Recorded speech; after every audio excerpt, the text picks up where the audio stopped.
નમસ્તે. ધોરણ 12 રસાયણ વિજ્ઞાનના પ્રકરણ 4 રાસાયણિક ગતિકીમાં અગાઉ આપણે શૂન્ય ક્રમ, પ્રથમ ક્રમ અને n ક્રમની પ્રક્રિયા માટે પ્રક્રિયા વેગ અચળાંક k ના એકમ જોયા. હવે આપણે શૂન્ય ક્રમની પ્રક્રિયા માટે સંકલિત વેગ સમીકરણની તારવણી જોઈએ. શૂન્ય ક્રમની પ્રક્રિયાનો અર્થ એ થાય કે પ્રક્રિયાનો વેગ પ્રક્રિયકની સાંદ્રતાના શૂન્ય ઘાતાંકના સમપ્રમાણમાં છે. જો પ્રથમ ક્રમ હોત તો પ્રક્રિયાનો વેગ પ્રક્રિયકની 1 ઘાતના સમપ્રમાણમાં છે. એટલે એક પ્રક્રિયા આપેલી છે r ટેન્ડ્સ ટુ p, એનો વેગ જોતો હોય તો -dr/dt પ્રક્રિયકનો વેગ બરાબર k r પ્રક્રિયકની જે મૂળ સાંદ્રતા છે એના શૂન્ય ઘાતાંકના સમપ્રમાણમાં. કોઈ પણ રાશિનો શૂન્ય ઘાતાંક એટલે 1 થશે, એટલે વેગ બરાબર dr/dt, k × 1 એટલે k, બરાબર. એટલે આમ થશે -dr/dt બરાબર k, એટલે dr બરાબર -k/dt.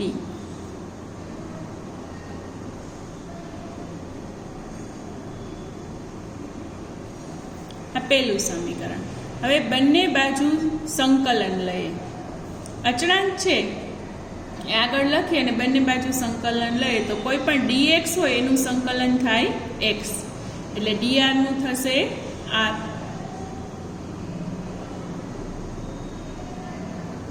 kt પ્લસ i, જ્યાં i સંતુલન અચળાંક છે. t બરાબર 0 સમયે પ્રક્રિયકની સાંદ્રતા r બરાબર r0 હોય તો સમીકરણ 2 માં આ કિંમત મૂકીએ. r બરાબર r0, t ની કિંમત 0, આ પદ નીકળી જશે એટલે i બરાબર r0 મળશે. i ના મૂલ્યને સમીકરણ 2 માં મૂકી દઈએ એટલે સમીકરણ શું મળશે? r બરાબર -kt પ્લસ r0. r0 એટલે ત્યાં i ની કિંમત મૂકી છે, બરાબર. આ સમીકરણ y બરાબર mx પ્લસ c. જો y અક્ષ ઉપર આપણે સાંદ્રતા લઈએ અને x અક્ષ ઉપર સમય લઈએ તો આ સમીકરણ છે એ આ રીતે મળશે અને એનો ઢાળ m જો સરખાવો m બરાબર મળશે -k, અને આ જે આંતરછેદ છે એ r0 બરાબર થશે. c છે એ r0 બરાબર. સીધી રેખામાં y બરાબર mx પ્લસ c ના આલેખ સાથે r નો t વિરુદ્ધ y અક્ષ ઉપર r અને x અક્ષ ઉપર t વિરુદ્ધ આલેખ દોરીએ તો આપણે સીધી રેખામાં મળશે જેનો ઢાળ -k અને આંતરછેદ r0 બરાબર થશે. આ જે પ્રક્રિયા છે એ y બરાબર mx પ્લસ c પ્રમાણે r -kt પ્લસ r0, હવે m બરાબર -k અને c બરાબર r0. સમીકરણ 3 નું સરળકરણ કરતા વેગ અચળાંક k, એટલે કે આ જે સમીકરણ છે એમાં k ને સૂત્રનો કરતા બનાવીએ, બરાબર ને આ બાજુ લઈ જાય તો r0 r છેદમાં t મળશે. શૂન્ય ક્રમની પ્રક્રિયાઓ પ્રમાણમાં અસામાન્ય હોય છે, પણ તેઓ ખાસ પરિસ્થિતિમાં થતી હોય છે. કેટલીક ઉત્સેચક ઉદ્દીપિત પ્રક્રિયા હોય છે. જે પ્રક્રિયા ધાતુની સપાટી પર થાય છે તે શૂન્ય ક્રમની પ્રક્રિયાના થોડાક ઉદાહરણ જોઈએ. વાયુમય એમોનિયાનું પ્લેટિનમની સપાટી પર થતું વિઘટન. 2 mol NH3 gaseous, it gives N2 plus 3H2 at temperature 1130 Kelvin અને પ્લેટિનમ ઉદ્દીપક.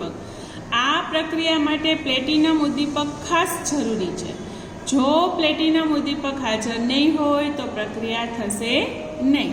એટલે ખાસ અમુક ઉદ્દીપકની હાજરીમાં જ પ્રક્રિયા થતી હોય છે. વેગ બરાબર k, પ્રક્રિયક NH3 ની સાંદ્રતાના શૂન્ય ઘાતાંક, કોઈ પણની શૂન્ય ઘાતાંક એટલે 1, એટલે આવશે k. શૂન્ય ક્રમની પ્રક્રિયાનો વેગ છે એ પ્રક્રિયકોની સાંદ્રતાથી સ્વતંત્ર બતાવ્યો છે. ઊંચા દબાણે ધાતુની સપાટી પર વાયુનું જે થાય છે તે અસંતૃપ્ત અણુઓથી સંતૃપ્ત થશે. આથી પ્રક્રિયાની પરિસ્થિતિમાં વધુ ફેરફાર ઉદ્દીપકની સપાટી પર એમોનિયાની સાંદ્રતામાં ફેરફાર કરતા અશક્તિમાન છે, જેથી પ્રક્રિયાનો વેગ સાંદ્રતાથી સ્વતંત્ર છે.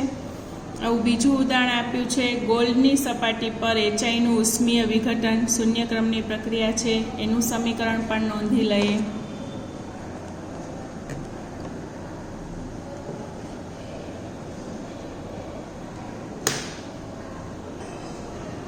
હવે પ્રથમ ક્રમની પ્રક્રિયા માટે સંકલિત વેગનું સમીકરણ જોઈએ. આ ખૂબ અગત્યનો પ્રશ્ન છે. MCQમાં અને 3 માર્ક્સમાં પણ આ પ્રકારના પ્રશ્ન પૂછાતા હોય છે. પ્રક્રિયાઓ આ વર્ગમાં પ્રક્રિયાનો વેગ પ્રક્રિયકની સાંદ્રતાના 1/ઘાતાંકના સમપ્રમાણમાં હોય છે. R→P પ્રક્રિયા માટે વેગ બરાબર dr/dt, જે k × r⁴ એની 1/ઘાતાંકના સમપ્રમાણમાં છે. એટલે dr/r, rને અહીંયા લઈ લે તો kt થઈ જાય, માઇનસ ઓલી બાજુ જઈ આવે તો dr/r બરાબર -kdt. બંને બાજુ સંકલન લેતા dx/x એનું સંકલન છે એક યાદ રાખી લઈશું. dx/x એનું સંકલન છે ln x થાય. અહીંયા dr/r એનું સંકલન થશે ln r. dtનું તો આપણે ખબર જ છે, dxનું સંકલન થશે x. વળી સંકલન અચળાંકમાં i એનું મૂલ્ય પણ નક્કી કરવું હોય તો t બરાબર 0 સમયે r બરાબર r0 થશે. મૂકી દઈએ સમીકરણ 2માં.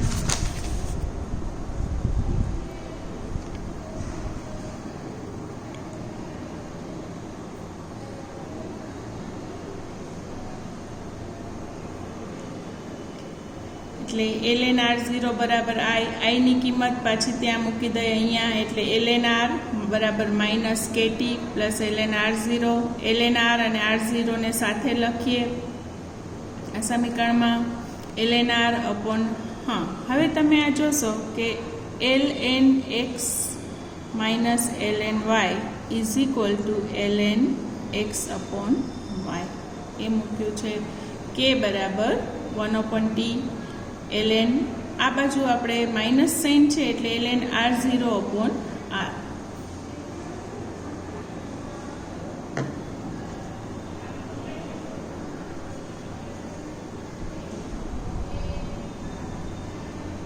કેને આ બાજુ લઈ જઈએ, ઊંધું થઈ જશે. r0 અપોન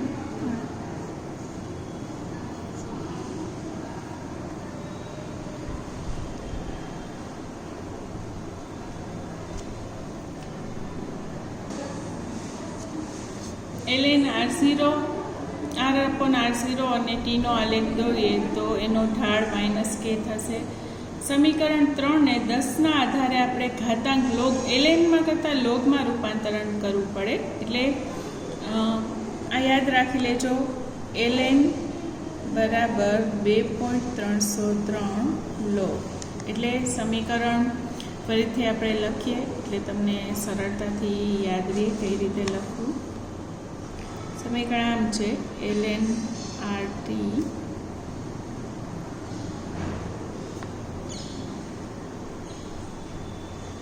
જ્યાં ln લખેલું છે ત્યાં આપણે લખશું 2.303 log rt બરાબર -kt પ્લસ 2 ln ની જગ્યાએ અહીં ln છે તો 2.303 log 2.303 log rt બરાબર kt ના છેદમાં આ સમીકરણ છે એને આખાને 2.303 વડે ભાગી નાખવાનું. એટલે આ એક પાસે નથી એટલે એના છેદમાં આવી જશે.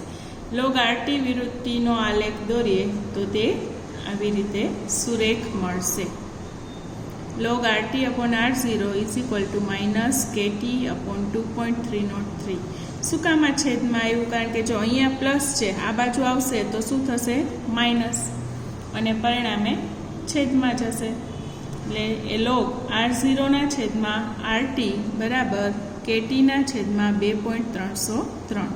લોગ r0 ના છેદમાં rt વિરુદ્ધ tનો આલેખ દોરતા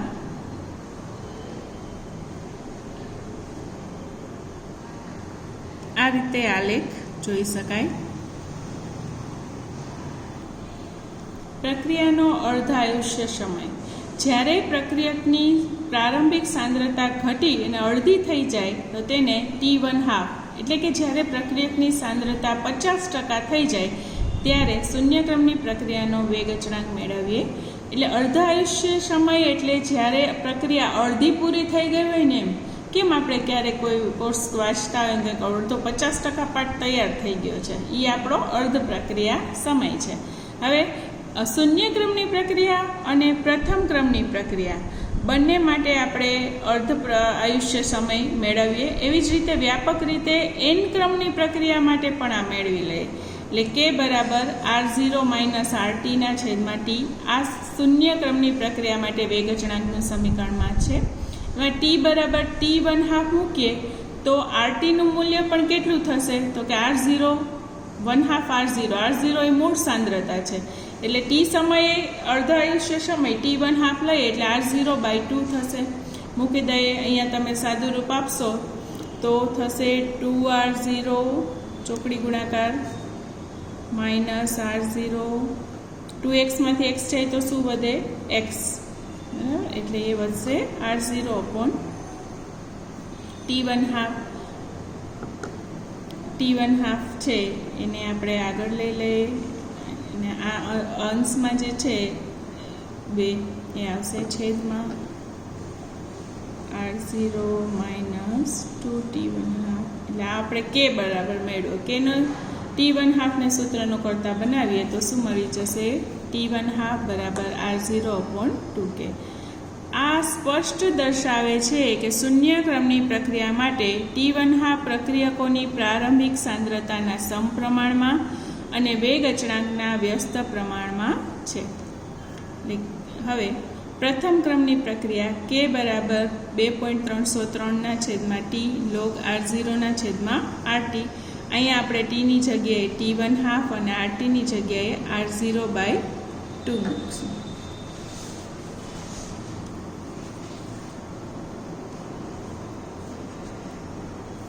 K બરાબર 2.303 T1/2 log R0 RT છે તે R0/2.